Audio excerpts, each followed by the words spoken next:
Boa tarde a todos, sejam todos bem-vindos à nossa casa de amor, à nossa casa de paz, para essa tarde de encontro, de estudo, onde nós estamos retomando um novo ano, é a primeira desse novo encontro na casa, espero continuar ainda por muito tempo convosco.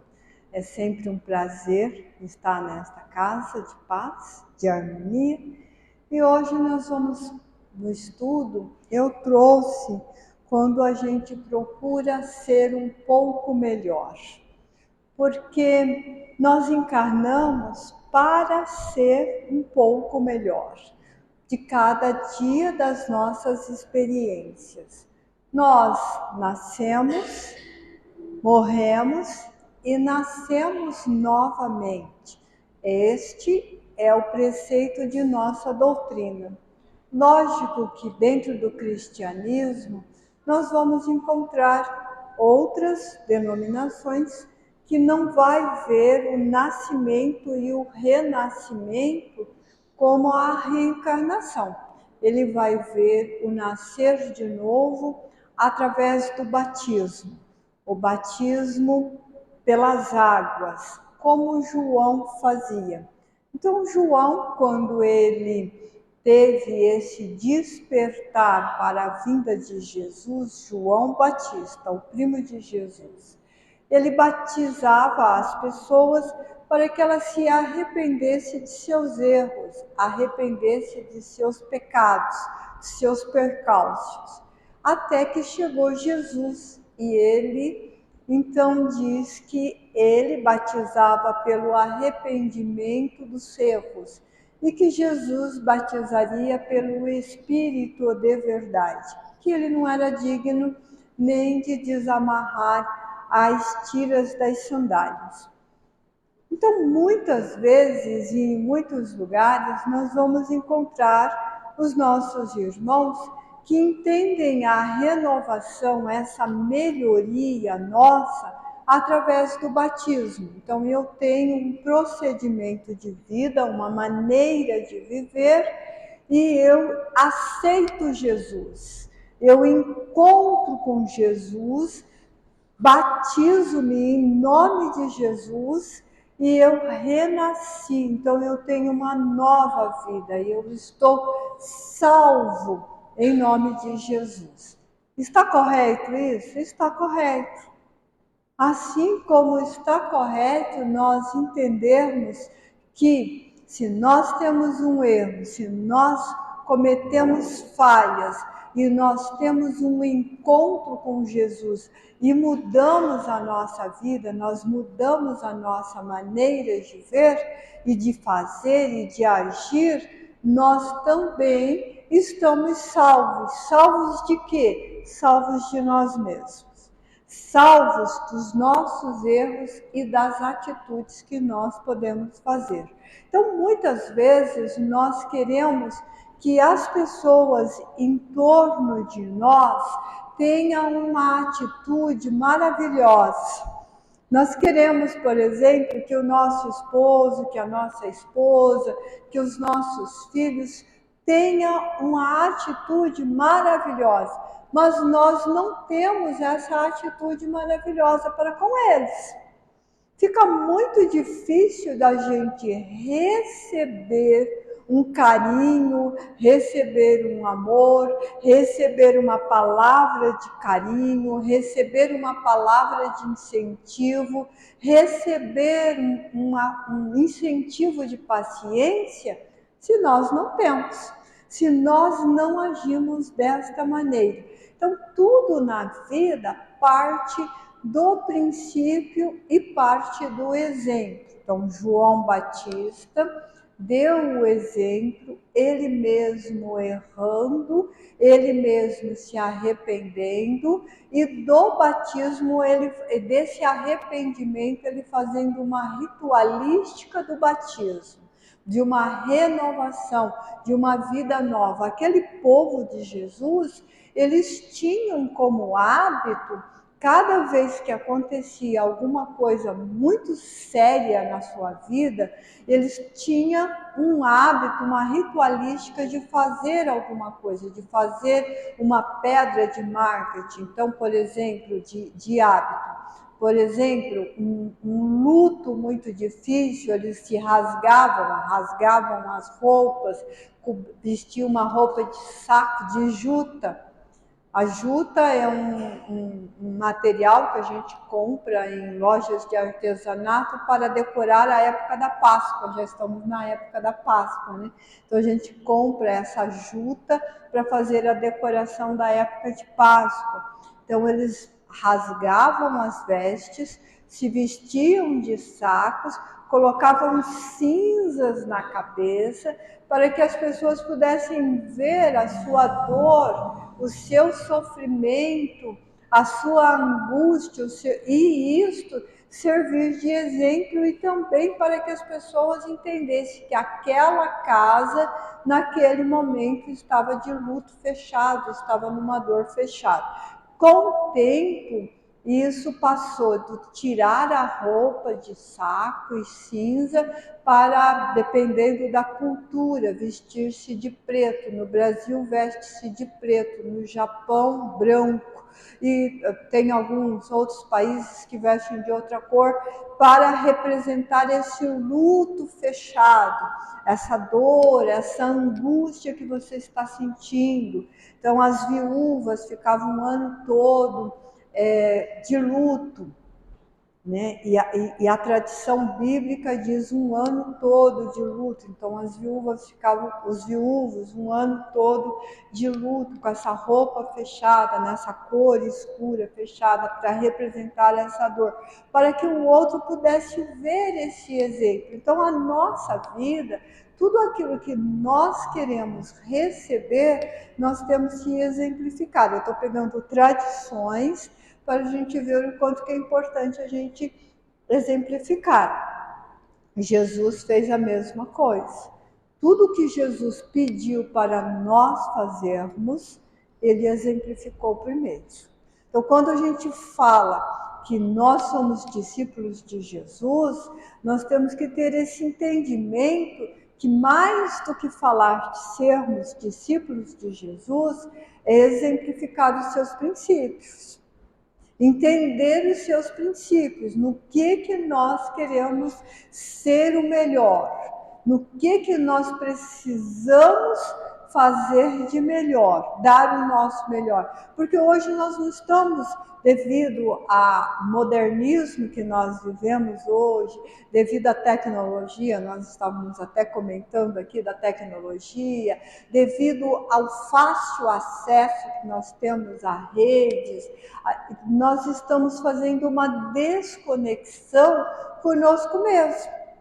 Se nós prestarmos atenção, nós estamos fazendo uma desconexão conosco mesmo. Nós estamos fazendo uma desconexão com a nossa casa. Nós estamos desligados, nós estamos com toda a nossa atenção voltada para a rede social, voltada para o mundo virtual, mas um pouco desconectado com o nosso ambiente familiar, com o nosso contato social e pessoal. Uma casa de 2 ou 3 pessoas, ela existe um vazio, ela existe um silêncio, um vácuo dessa conversa. Não se conta mais história, não se tem mais narradores de história. E Jesus é um grande contador de história. Se nós vamos ler o Evangelho de Jesus, ele é um contador de história. São 40, dependendo, tem estudiosos que marcam 42, tem estudiosos que marcam 49 parábolas de Jesus. 49 histórias diferentes ou 42 histórias diferentes. De novo, vai ter uma diferença em estudiosos, entre 5 e 10 sermões diferentes, sendo o maior sermão o Sermão do Monte. É o sermão mais longo dele, e dentro desse sermão ele colocou 3 ou 4 parábolas dentro desse sermão, o Sermão do Monte.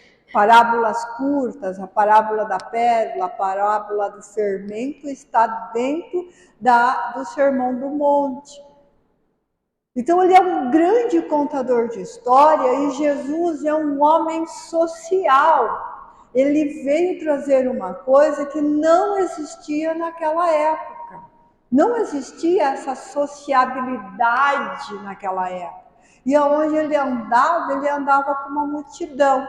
Ele não só regimentou 12 pessoas, 12 homens, para estar com ele o tempo todo, como foi arregimentando famílias, amigos, pessoas doentes, pessoas necessitadas, mulheres. Ao lado de Jesus havia uma caravana de mulheres. Ele é o primeiro homem solteiro, ou um homem não casado naquele período, que andava e transitava em todos os ambientes sociais daquela época. E conversavam com as mulheres de uma maneira livre e tranquila.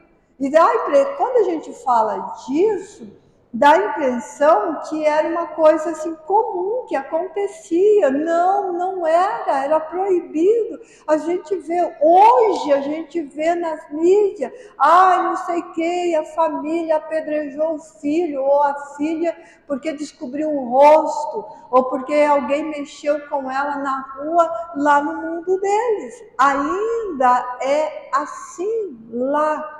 Causa espanto para nós? Causa. Hoje, século XXI, imagina a época de Jesus. O quanto que isto era precário, o quanto que a sociabilidade era precária. E este homem veio trazer essa necessidade de que nós aprendemos se nós trocarmos informações uns com os outros. Se eu dar, eu vou receber. Se eu ensinar, eu vou aprender também. E o outro vai aprender. Se eu oferecer o meu melhor, todo o meu convívio, todo lugar que eu moro, vai mudar. E hoje a gente está perdendo isso para as redes sociais, para esse mundo virtual. As pessoas não têm essa dificuldade. Não, isso não está acontecendo na minha casa. Você está no mundo silencioso, você está no celular. A média do brasileiro no celular é de 4 horas sem fazer nada. É a média brasileira. E eu não estou falando de jovenzinhos, eu não estou falando...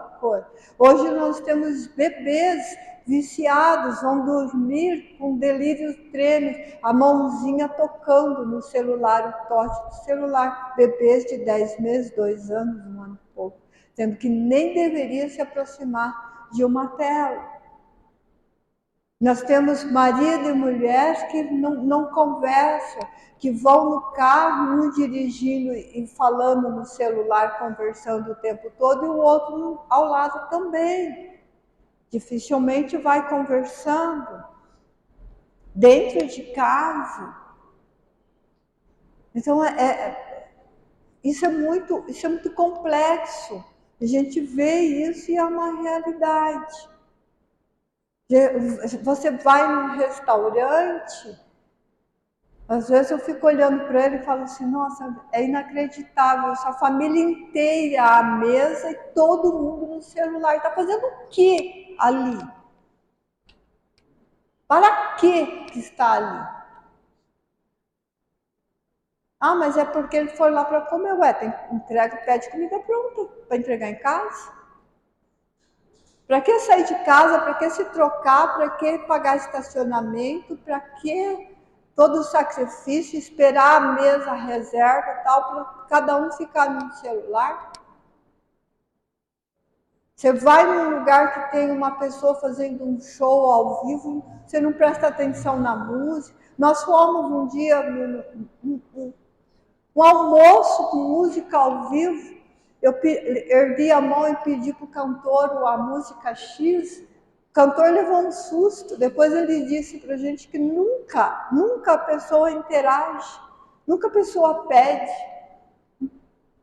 Ele está ali invisível. Poxa vida, o cara estava cantando MPB, né? Você vai pedir uma música. Então, a gente tem que entender que essa ausência de nós mesmos, esse vazio está ocorrendo. E aí, o que acontece? Onde que nós vamos ver esses conflitos? Onde que a gente vai sentir essa necessidade? A gente vai sentir essa necessidade, essa angústia na casa espírita. Porque a gente vai perceber isso, a gente vem para a casa espírita e a gente sente a angústia, a energia no ar, o irmão necessitado, a angústia dos dois lados. Outro dia eu fui fazer uma preleção à noite, uma parte da noite,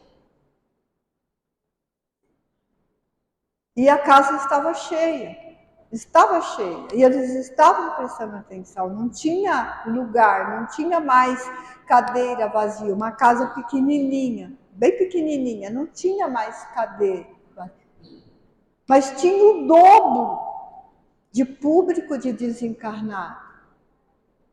E eu me surpreendi, porque fazia tempo que eu não via tanta essa necessidade espiritual, porque a gente estava indo muito bem, nós estávamos indo muito bem, em termos de evolução, em termos de moral, nós estávamos indo muito bem, a espiritualidade em torno de nós, ela é o reflexo daquilo que nós somos. Nós temos que ter essa consciência. A espiritualidade em torno de nós, ela é o reflexo daquilo que nós somos. Se nós estamos no melhor, a espiritualidade perto de nós é o melhor. Se nós estamos no pior, a espiritualidade em torno de nós é o pior. E estava cheio. E algumas pessoas visivelmente perturbadas. Tinha uma pessoa em especial que o irmão colocava a mão no ouvido dele. Colocava as duas mãos, assim, uma de lá e uma de cá. E ele se mexia, e ele tentava prestar atenção, e ele fazia o maior esforço. Tentava não cochilar, e a pessoa vinha e punha a mão no ouvido dele, ele cochilava e ele se esforçava.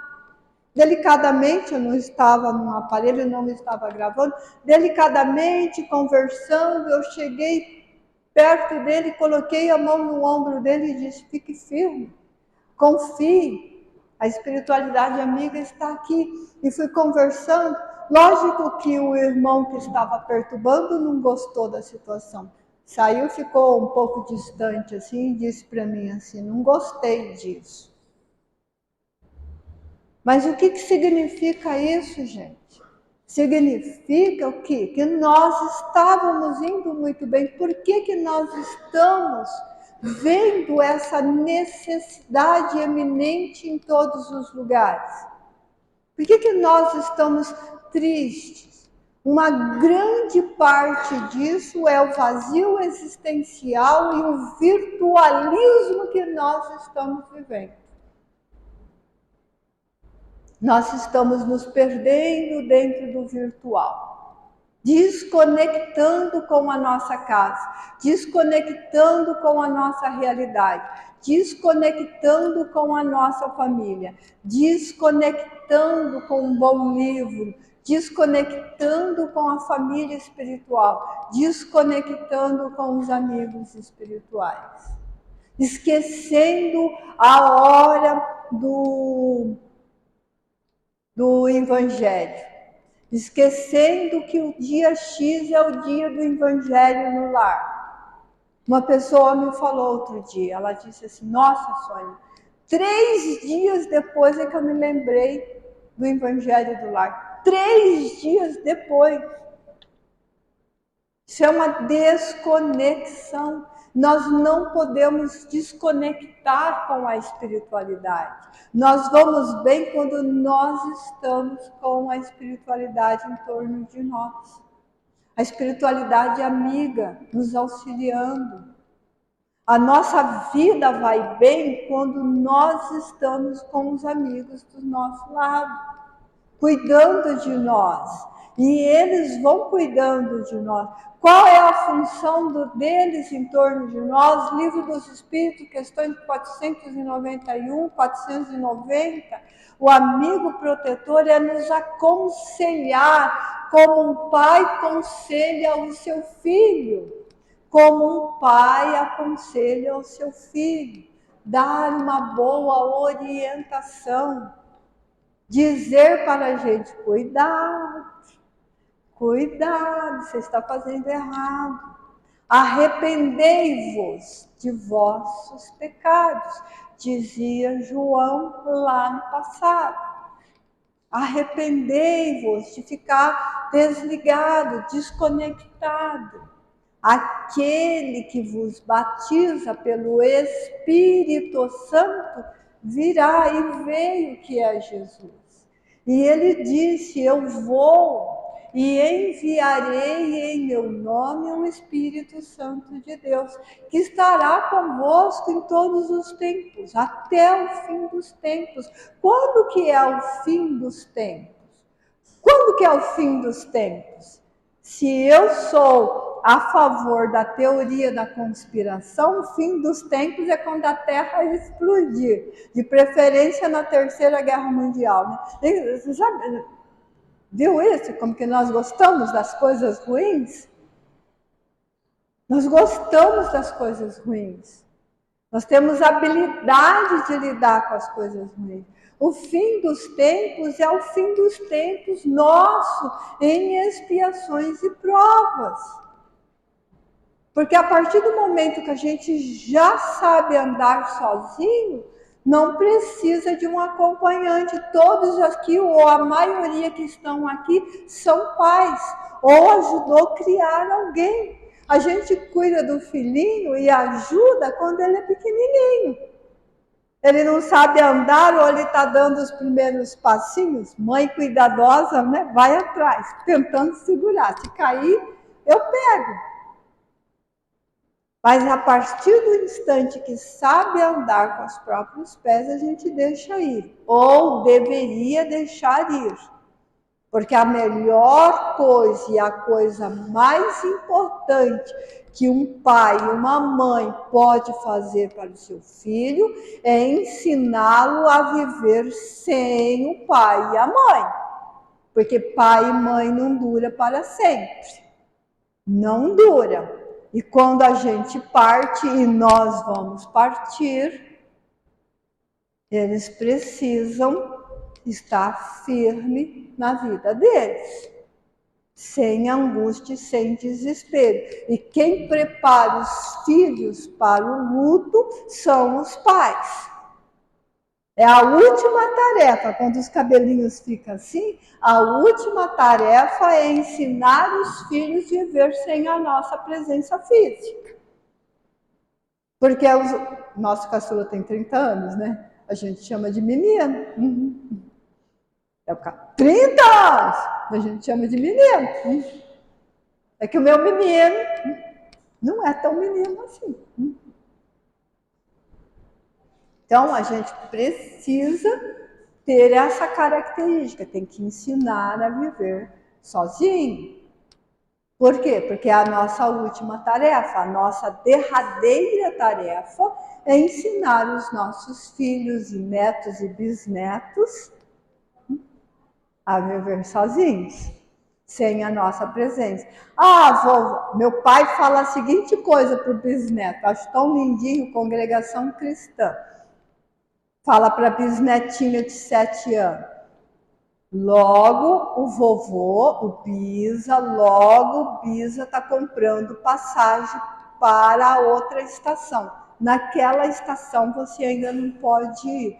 Por quê? Porque essa estação chama morte. Tem 7 anos. Eu fico olhando.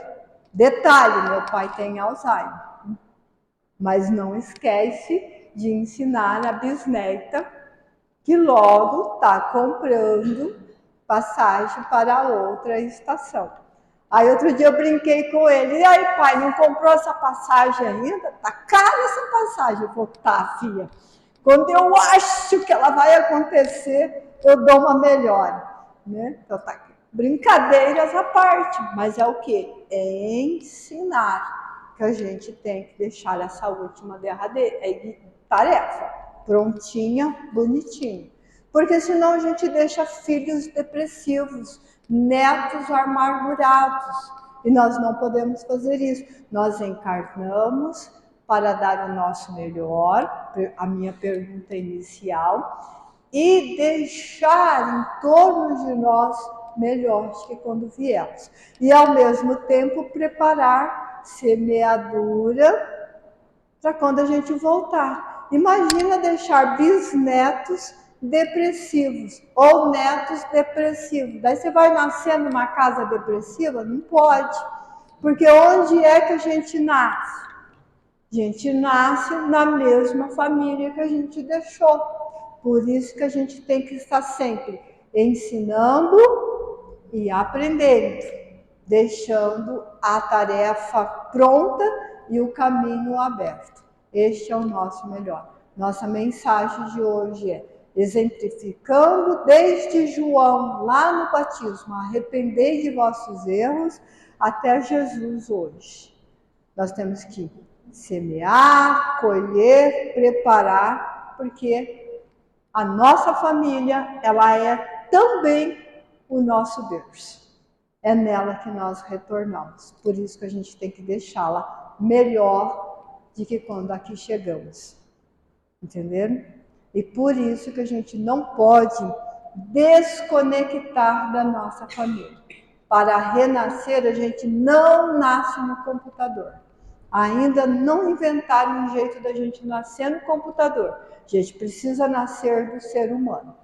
Então, para nascer no ser humano, é com o ser humano que a gente se prepara para nascer. Que a paz de Jesus esteja com todos e que seja um fim de semana maravilhoso para todos.